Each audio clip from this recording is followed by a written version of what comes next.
if we can learn to pause between that trigger and our response or reaction and give ourselves the space and also the compassion to understand what that hunger is truly signaling, then we have an opportunity to understand what values we're missing out on, what needs are unmet. Welcome back to the PCOS Holistic Coach podcast with me, Dr. Ami Patel, pharmacist, fellow sister, and coach. This podcast is an easy to listen to resource for your busy on-the-go life. You will learn how you can live a healthier and happier life with PCOS from real conversations about managing PCOS and the symptoms with amazing guest speakers. Welcome back to the PCOS Holistic Coach YouTube channel and podcast. I'm really excited about today's interview with Dr. Youdim. She's somebody that I met at a TEDx talk, and we're going to be talking a little bit about her book, Hungry for More, and just about her story and information about weight loss, which I know as my viewers and listeners, you guys are interested in with PCOS. So excited to dive into all of that. But first, a quick introduction of Dr. Youdim. Dr. Youdim's mission is to transform our relationship with food and our hunger to one that is empowering and inspiring people to live more physically and emotionally fulfilled lives.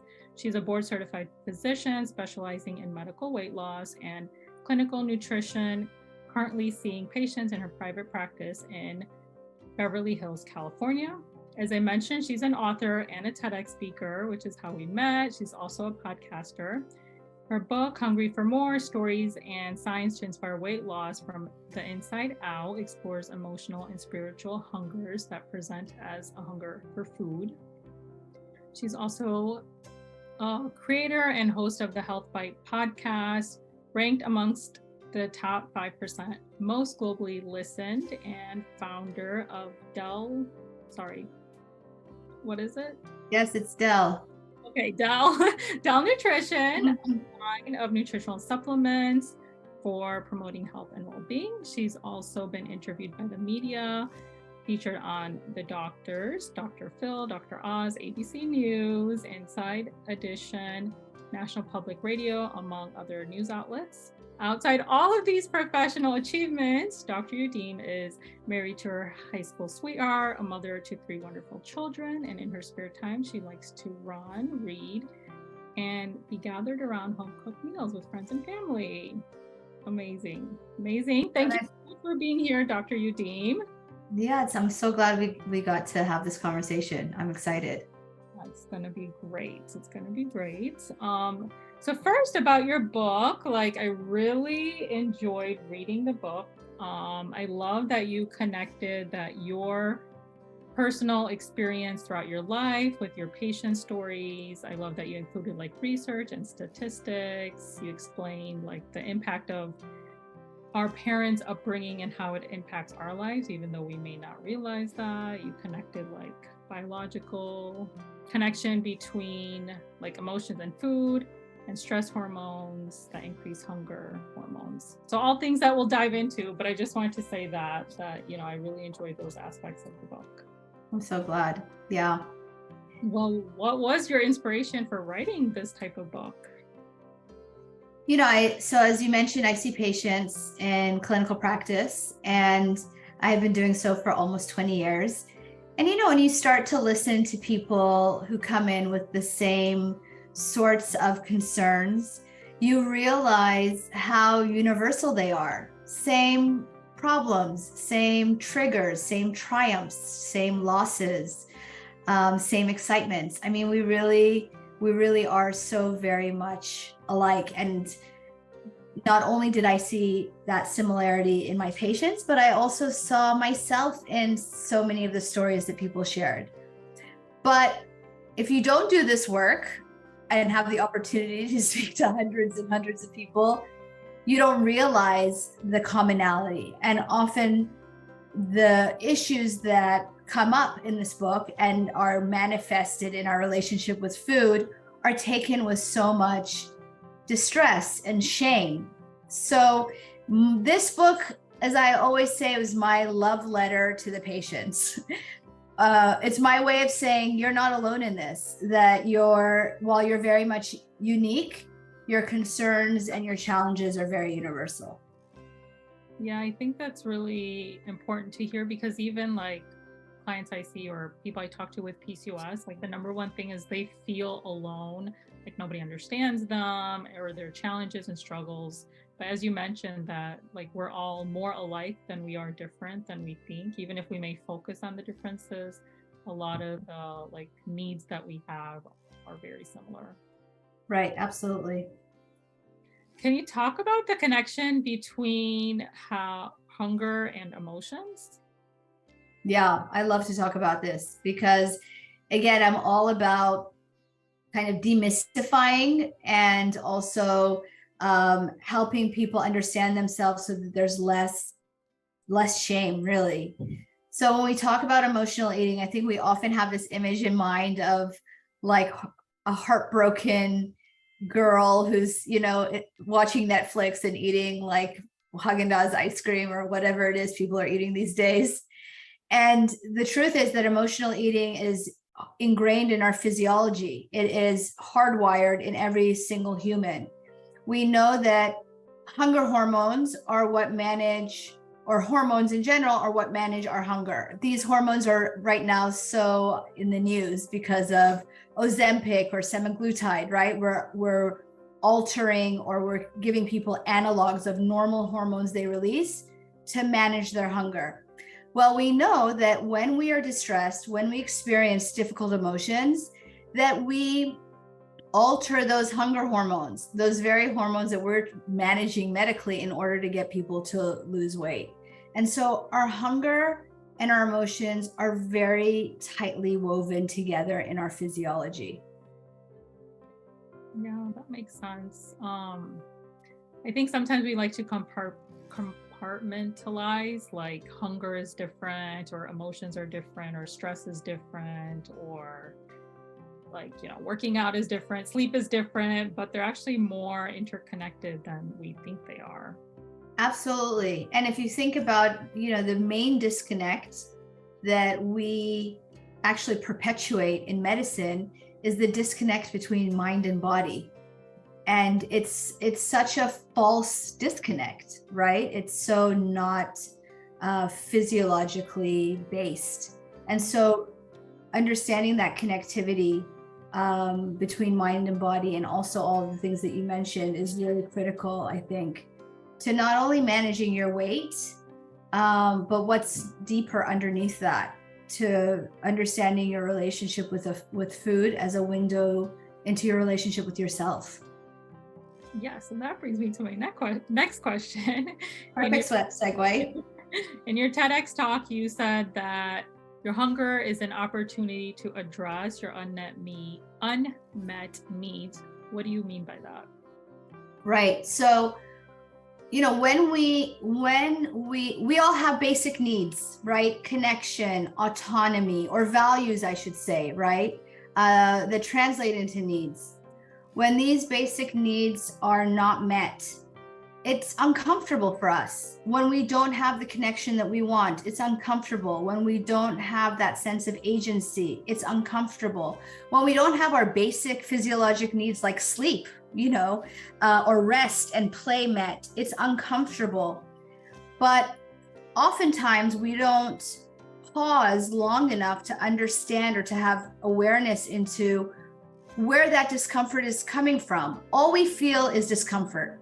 And because we don't like it, we want to get rid of it. And how do we get rid of discomfort? We soothe.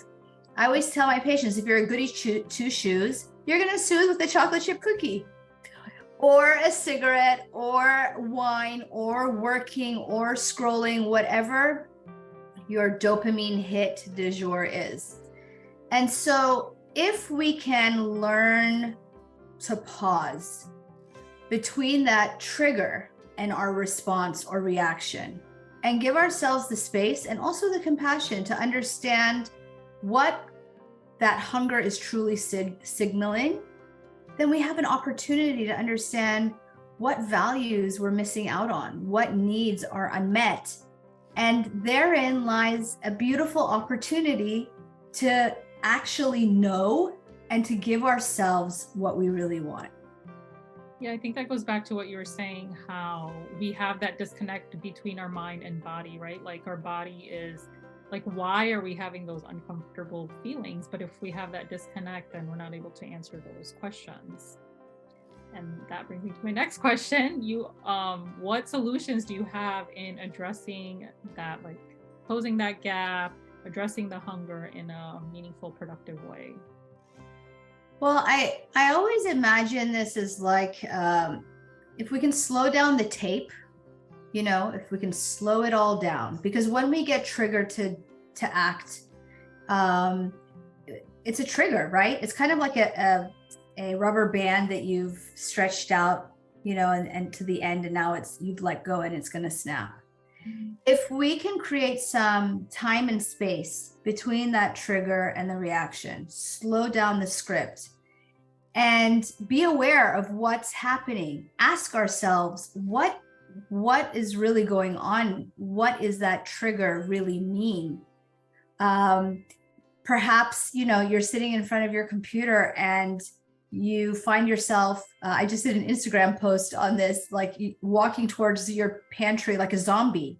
We're in zombie mode, that you end up in the pantry and you're like, what, how did I get here? Right? What am I doing? Right?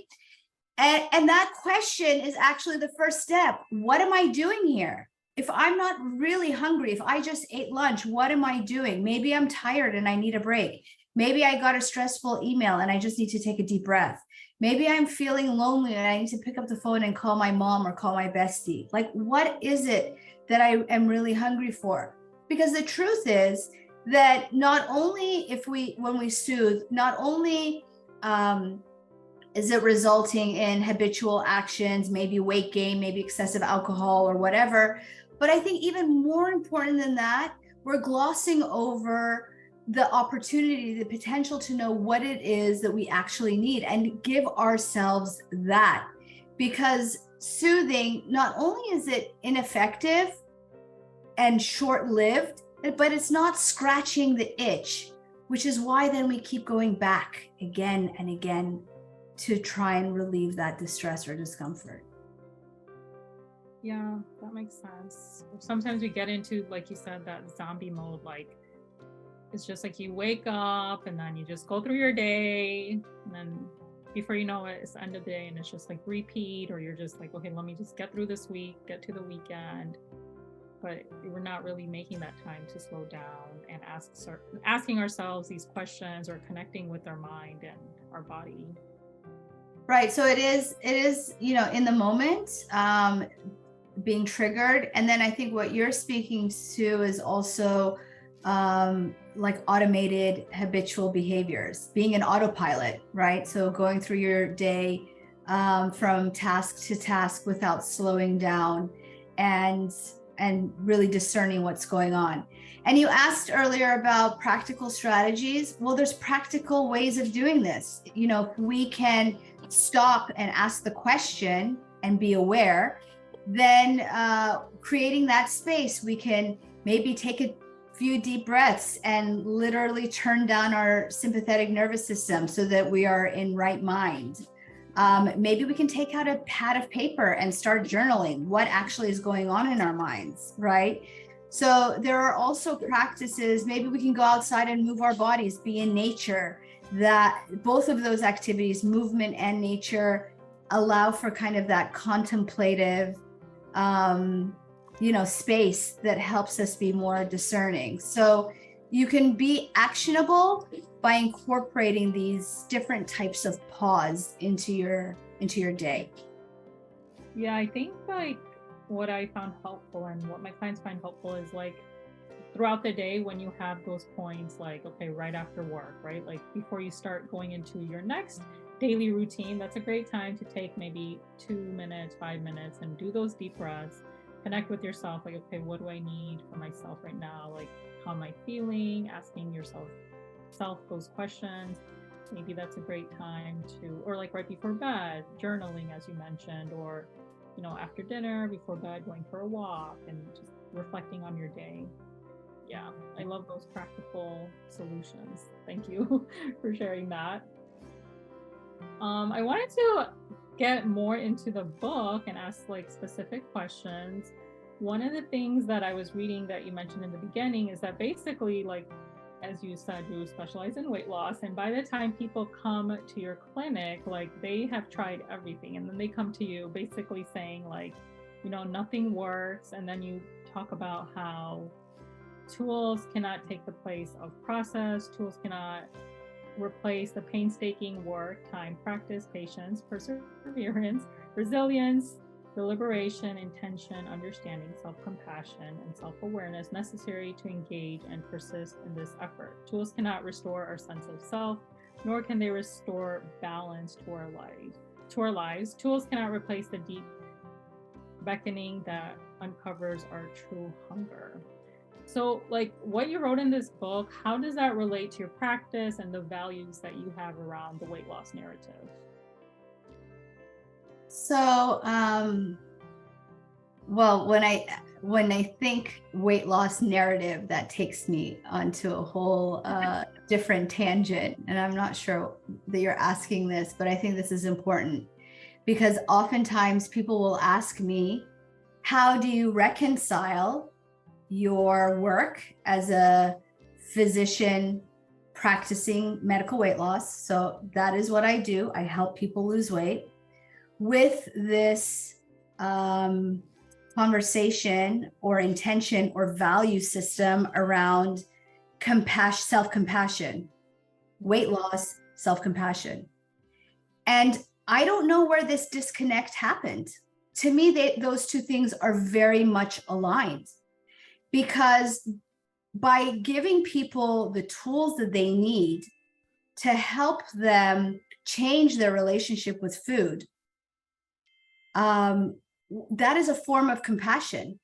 Yeah. Compassion is not telling people, oh, let's bury our heads in the sand and not acknowledge that we are using food in a way that is a disservice to our mind and body. Yeah. Compassion is saying, hey, this is where we're at. There is no shame there. Let's use this as an opportunity to understand our relationship with food, as an opportunity to understand our relationships with ourselves and live lives that are fully aligned, have our actions match our intentions for ourselves. But somehow, and I understand actually why, because we grew up and are still in a society that very much shames body weight, that very much gives an ideal picture of what women should look like, and very much colludes an individual's worth with the numbers on the scale. And I'm older than you, and so I can tell you that I was even more entrenched in that slim, fast 17 magazine lifestyle or narrative, right? And I suffered for it personally. It's why I'm so passionate about this work.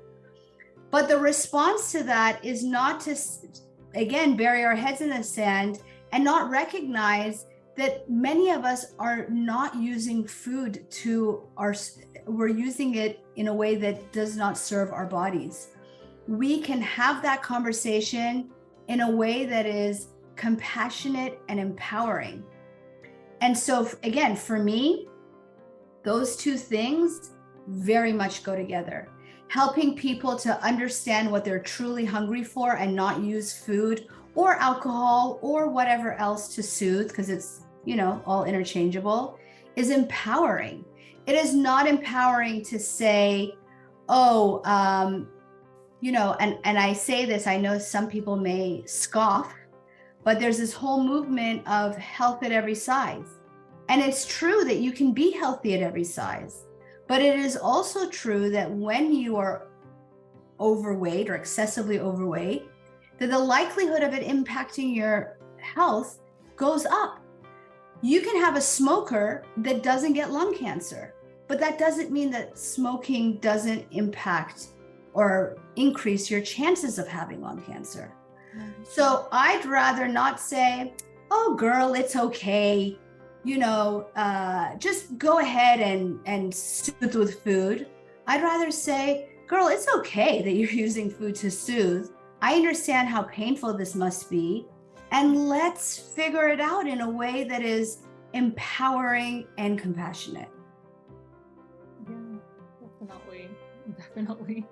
I think that was actually like one of my biggest takeaways. Like you talked a lot about like self-acceptance and self-love. And that's like something that I've been focusing on personally for the last 1.5 years. But, it took me basically like 32 years to get to this point because of what you're saying, right? Like society and the images and things that are out there that are like defining what beauty is. And you talked about shaming. I think like me personally and like people that I work with, I feel like a lot of it is self-shaming. Like I shame my body and myself a lot because of these things from the outside that basically have been ingrained in me, I guess, from a young age, right? So even as adults, that's impacting us. So what are your tips on like how we can stop shaming ourselves and develop more of that self-acceptance, self-compassion, and self-love? Yeah, and thank you for bringing me back. This brings me back to the beginning of your question before I got on my soapbox. All good. It's a conversation. Which is, why do the tools in and of themselves not work, and why we need to bring this self-compassion piece. And here's the irony of that whole narrative is that when you start from a place of self-acceptance and self-compassion, that's the very place from which durable change is generated. So if we can shift our focus from self-deprecation and shame and move into self-acceptance and self-compassion, then long-lasting change can actually happen. Because now we're operating from a place that is focused on our total well-being, from a place of, again, kindness and self-understanding. But of course, this is hard as frick to accomplish, right? Yeah. Because we are created for survival, and survival means detecting threats. And one of the convoluted ways that our brains have managed this situation is to constantly scan the environment and to notice threats, except that the threats that we're picking up on, or the alarm bells that are coming to our attention, are the negative reel in our minds. It's not the tiger for which the evolutionary mechanism was initially created.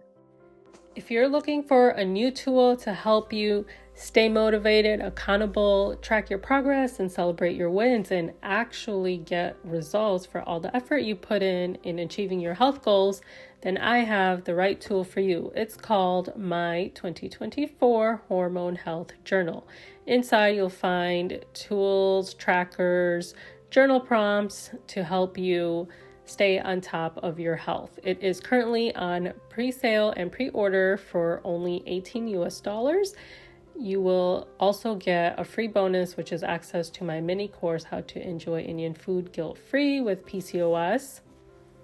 And you also get access to a live workshop where I'll be going over the journal, mindset, and talking about hormone imbalance, followed up with a Q&A.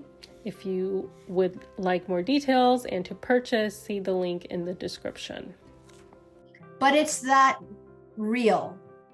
And it's said that we have 60,000 thoughts per day. I don't know, this may be a bogus, number someone once mentioned, and it's just been passed on. I don't know how they came up with that, but it makes sense. I mean, I can tell you I have many thoughts per day. I don't know if there's 60,000.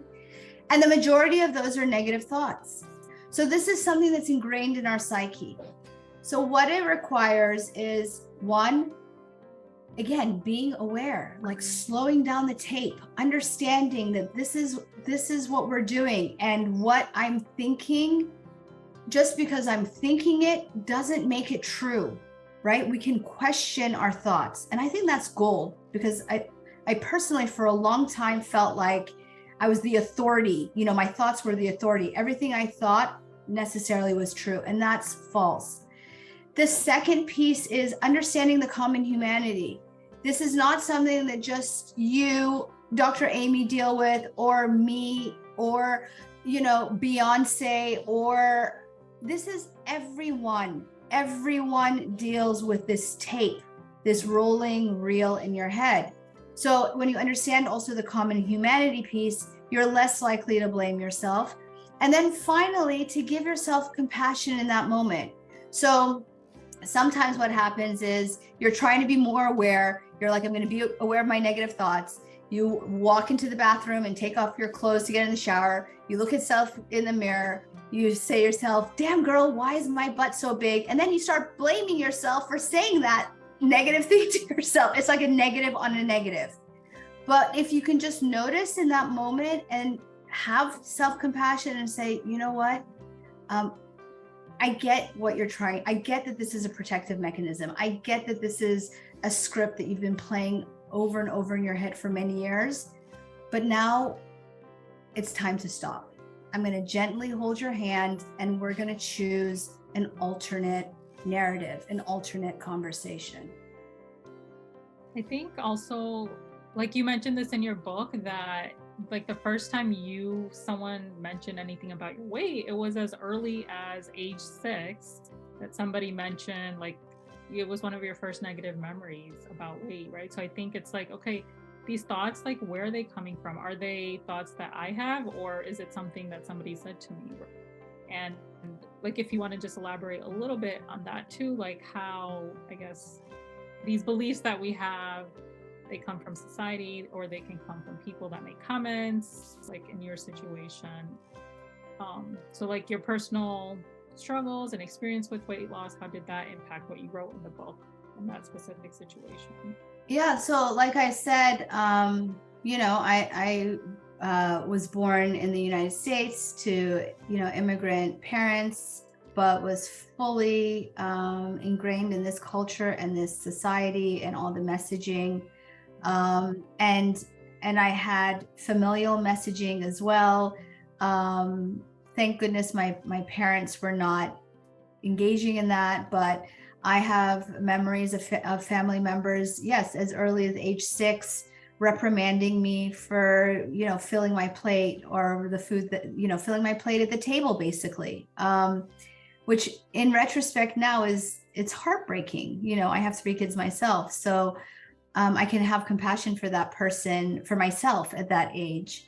Growing up, I remember a time when I would, walk to school and there was a Ralph's on the way, and I would grab cans of Slim Fast, or the powder, because the cans were too expensive. And so I would make the Slim Fast myself. To this day, that artificial strawberry flavor makes me want to, yak. So, a lot of these things were messaging that I received from an early age. And actually studies show that age 6 is the time that young girls and even boys start to hear this kind of messaging, and that negative body image starts as early as that age. And what's even more shocking is that it has no basis in reality, meaning that even normal, quote, normal weight and underweight children will still have negative body image. So it's not necessarily even based in a reality. That's how pervasive it is. So, again, this speaks to the common humanity piece, and to acknowledging ourselves as we can have a lot of compassion for children and not for ourselves, but the reminder that, you're somebody's child too, is a powerful reminder to change how we relate to ourselves in this way. Yeah, I really like that you mentioned that. So I think, like, basically to develop a little bit more self-acceptance, compassion, and love, you're saying basically think about the thoughts that are coming, pause for a moment, ask yourself, like, is this a negative thought? Where is it coming from? Like, I don't have to accept that as reality, and kind of working through that and falsifying it and changing your beliefs around weight and yourself. And I want to offer a very practical example, because I think sometimes when people haven't done this work, they listen to this kind of conversation and it sounds so like yippee skippy, and it's like, yeah, love yourself, and then they go past the mirror and they're like, ew. So let's talk about how this really impacts habit change. So for example, you decide to, engage in a lifestyle shift. You decide, okay, I'm going to pack my lunches. I'm going to clear my pantry of some of the processed packaged stuff that I'm triggered to consume excessively. I'm going to make a habit of, getting out in between Zoom meetings and going for a 10-minute walk, whatever the case may be. You do it for a week, thinking, wow, I've done so much. I've made so many changes, expecting that at least you've lost 5 pounds.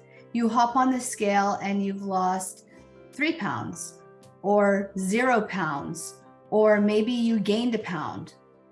You have two choices. You can either get angry and hate on yourself, or you can hold yourself with compassion.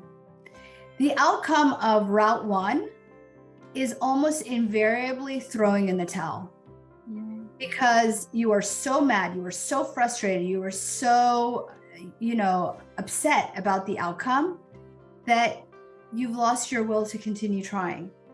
Whereas in option B, if you can meet yourself from a place of understanding and compassion and say, gosh, I'm so sorry that I tried so hard and I didn't get the result that I was hoping for. It's hard to meet my own limitations or imperfections or, humanity.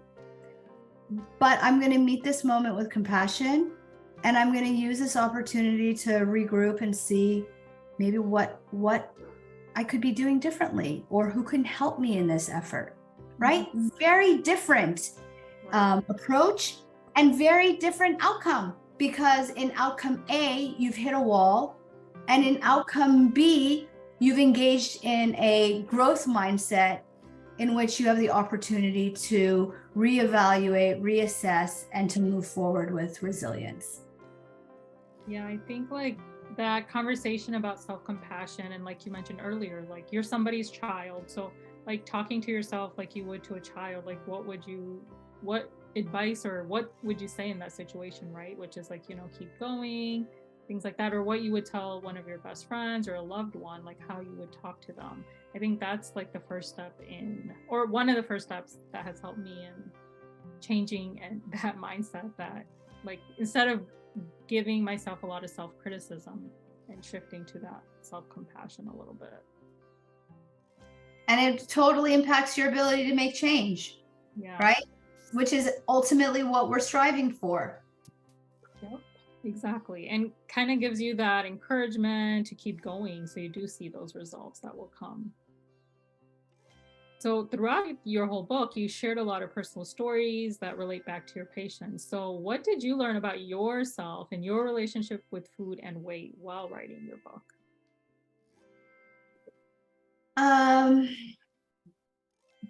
I think, as they always say, this process it's layers of an onion. And I think no matter where you are, you reach a point and you're like, wow, I feel so empowered. I feel so aware. I understand where I'm coming from. And then you turn a corner and you're like, wow, here's another angle that I haven't looked at. Here's another angle that needs to be addressed or worked through. And that's a process that is ongoing. I don't think we ever, if we're really honest with ourselves, that process never ends. For me, writing is a very therapeutic tool. It's a really, and the data supports this, that when people engage in a regular writing practice, they are less prone to anxiety and depression. They have less ruminations. And this is how the mind-body connection is so beautiful. They've even shown, for example, that people who have autoimmune disease and joint pain, like rheumatoid arthritis, if they engage in a writing practice, they have lower pain scores and take less NSAIDs or anti-inflammatories to those who don't. I mean, that's tremendous, right? So it also is regulating the physical aspects of your body. So I really recommend that as a strategy to people to start diving into these things a little bit more. I really like to be actionable. I'm actionable in the office. My HealthBite podcast talks about small bites. And so whenever I'm having conversations like this, Emmy, with people like you, and there's people listening, I always want to take these kind of esoteric concepts and really share how people can implement them in bite-sized ways. And certainly a writing practice is a really powerful means of doing that.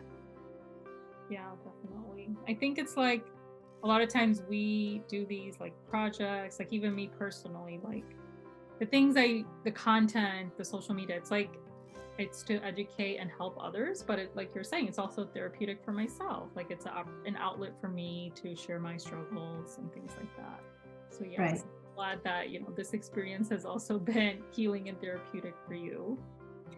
A few more questions. So as a physician who specializes in medical weight loss, what are your thoughts on like appetite suppressions and medications, like you mentioned earlier, like Ozempic? And then just the fact that there's so much research around medications for weight loss for kids as young as like 6 that we were talking about, and then more research coming out for more medications for weight loss. Right. So, I mean, I think we're in a really exciting time because of the advent of these medications and their approval for as anti-obesity medication. We finally have medications that are highly effective. So these gut hormone analogs are basically mimics of normal hormones that we release when we eat food, signal to our brain that, hey, we've gotten food down here. You can go ahead and shut off or dial back that hunger signal. They do other things too, like they tell the pancreas, I need more insulin. So that's why they're also approved often for diabetes. They slow down the gut so that you feel full longer. So there's all these mechanisms in which it impacts our metabolic intake. And they're very effective. And a recent study came out just yesterday, or actually the drug company released data that hasn't been published yet, but will, I presume, that showed that in over nearly 18,000 people who took these drugs, they reduced their major adverse cardiac events. So they had a lower incidence of heart attack and stroke, which also speaks to, again, this knowing that excess weight is not just a cosmetic issue, that it is a preventive issue. So I'm thrilled that there's now medical options, therapeutic options that are effective, that can help my patients who've been struggling for so many years. I think it's important, though, to note that it's not for everybody, that even though these drugs are highly effective, everything comes at a cost. There are side effects, there's potential adverse effects. And when we decide whether or not to proceed with anything, we need to weigh the pros and the cons, the benefits and the potential adverse events. If you are 30, 50, 100 pounds overweight, it's a very different conversation than if you're 5 or 10 pounds overweight, right? Or if you have comorbidities related to excess weight, like hypertension or diabetes or reflux or fatty liver or, PCOS.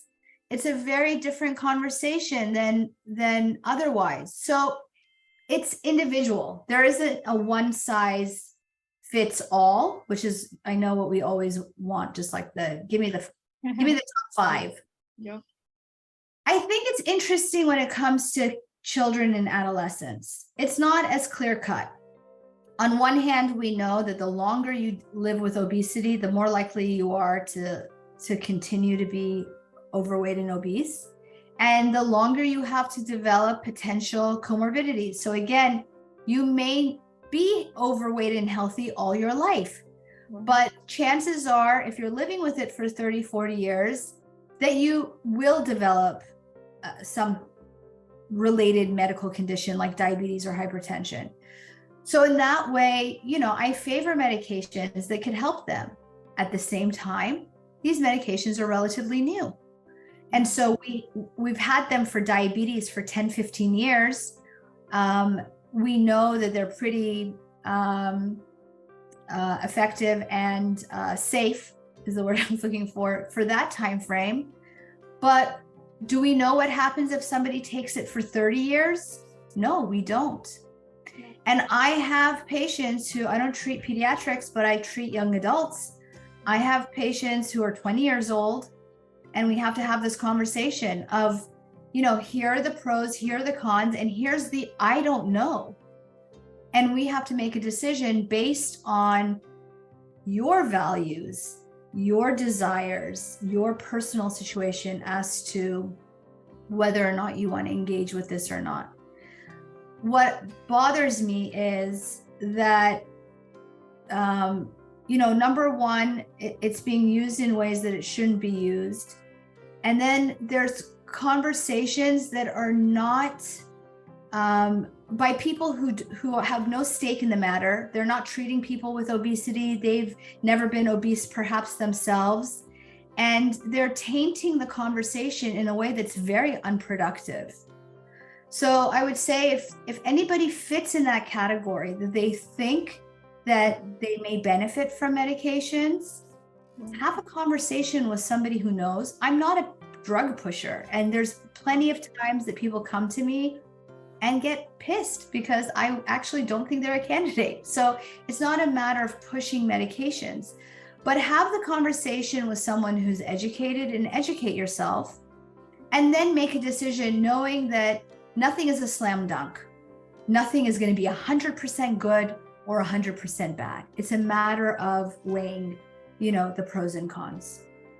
Yeah, and I think it's like everything you said, in addition, like incorporating the lifestyle changes, and then, going back to your book, like what is the actual reason that the weight is there, and is that being addressed as well alongside these medications that can maybe jumpstart or help you reach your goals, but ultimately you still have to address like where the weight is coming from, because some of these medications, if you come off of them, when you come off of them, the weight may come back if you're not addressing the reason that the weight came from, right? Is that?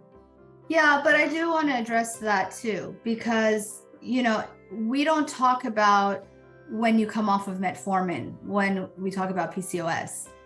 We don't talk about, or when you have diabetes. We don't talk about when are you going to come off your blood pressure medication if you have hypertension. We say we're treating your PCOS with this medication, and it's lifelong or indefinite. Now, I understand that people don't want to be on medications lifelong, and that's a different conversation, but that doesn't mean it's a failure of a drug. The fact that a drug, or a failure of the person, the fact that the drug no longer works for you when you stop taking it isn't a reflection of you or the drug. We wouldn't expect any other drug or any other person to maintain a condition off of the treatment, right? So that speaks, I think, a little bit to the way we're biased in the way we think about obesity and excess weight. But having said that, whether or not medications or these tools are used, the lifestyle piece or it's not so much lifestyle that I talk about in the book, but the mindfulness piece plays a role.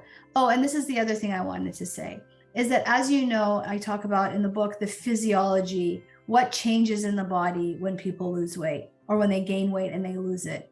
Again, when we go back to the evolutionary aspects, our bodies were not created to lose weight. Weight loss is seen as a threat to our survival, because if you go back to those days of food scarcity, it meant we weren't getting adequate nutrients. So the body will then double down on all the ways in which we can regain the weight. That's not a failure of the person. That is the pathophysiology of excess weight. So again, it's not here or there. It's not this or that. It's not black or white. It's understanding that we have to be in the gray when we're dealing with this issue. Yeah, and that it's patient specific, and it is different for every single person. Absolutely. I want to end with one question before we talk about how people can connect with you, but many of your stories, they end with patients sometimes not returning or not wanting to face the truth and do the work. So as like a major takeaway from today's conversation, how can we as individuals take more control of our health? I think we have to meet ourselves where we're at. A lot of times we engage in a new thing with very lofty goals, and we don't manage our expectations, and therefore we're setting ourselves up for failure. I think we need to have modest expectations, understand that trials and tribulations and slip-ups are part of the process. And if we can see those slip-ups with compassion and build our resilience, then we're more likely to be in it for the long haul. Yeah, that's such a good point. Great summary of our conversation for sure. But yeah, the compassion part of it, setting realistic expectations about what you're getting yourself into. Yeah, very good point. So what is the best way that members, viewers and listeners can connect with you? Where can they find your book? Where can they reach out to you? Well, everything is on my website, dradrianyoudim.com, and it's long, but if you Google me, you'll find me. On my website, there's links to all of my resources, but I love to give, like I said, actionable bites. And so if you head over there today, you can sign up and download a welcome packet of actionable bites that I share with my patients in the office in terms of how to incorporate some of these things that I talk about in the book and on the podcast. Amazing. Thank you so much. Thank you so much for sharing your knowledge and expertise with us. I really enjoyed this conversation. Was there anything else you wanted to mention before? I think we did a lot. It was lovely to be here with you. Thanks so much. Yeah, thank you. Until next time, everyone, be kind to yourself, be patient, and focus on progress, not perfection. If you enjoyed this episode, please leave a review on the podcast so it can reach other listeners that need support with their PCOS. If you're watching on YouTube, please like, comment, and subscribe. I would love to connect with you. Send me a DM on Instagram or TikTok at pcos.holistic.coach. Until next time, thank you so much for tuning in.